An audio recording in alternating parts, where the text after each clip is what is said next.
அந்த காலத்தில் எண்ணங்கள் பிரபஞ்சத்தையே உருவாக்க முடியும். அப்போது ஒரு ஆயுதம் இருந்தது. அது கைகளால் உருவாக்கப்படவில்லை, ஆனால் பிரார்த்தனையால் உருவாக்கப்பட்டது. அதை பிரம்மாஸ்திரம் என்று அழைத்தனர். அது படைப்பின் நெருப்பு. இதை கற்பனை செய்யுங்கள். சிவப்பு வானத்தில் அர்ஜுனன், ஒளியின் போர் வீரன், நிற்கின்றான். அவனின் தோல் வெண்கலமாக ஒளிர்கிறது. அவனின் வெள்ளி தங்க கவசம் பழமையான வடிவங்களால் பொறிக்கப்பட்டுள்ளது. அவனின் கையில் பிரபலமான காந்தீவ வில் ஒளிர்கிறது. அவனுக்கு எதிராக அஸ்வத்தாமா. அவனின் கண்கள் இறந்த நெருப்புகளைப் போல எரிகின்றன.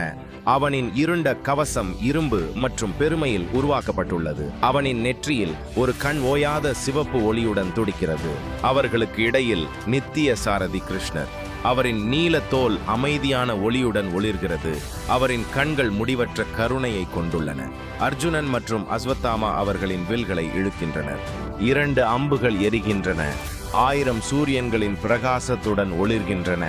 உலகம் நடுங்கும் போது வானம் அமைதியாக உடைகிறது. பிரம்மாஸ்திரம் விழிக்கிறது. அது படைப்பையும் படைப்பாளியையும் விழுங்கக்கூடிய ஒரு நெருப்பு. ஆனால் மலைகள் உருகத் தொடங்கும் போது கிருஷ்ணர் ஒரு கையை உயர்த்துகிறார். காலம் தன்னைத்தானே கேட்பது போல் தெரிகிறது. நெருப்பு மங்குகிறது மற்றும் உலகம் மீண்டும் மூச்சு விடுகிறது.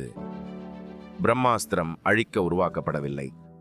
அது உண்மையான சக்தி தன்னை தானே அடக்குபவர்களுக்கே சொந்தமானது என்பதை காட்டும் கண்ணாடி. நோக்கமற்ற சக்தி அதன் எஜமானரை அழித்துவிடும்.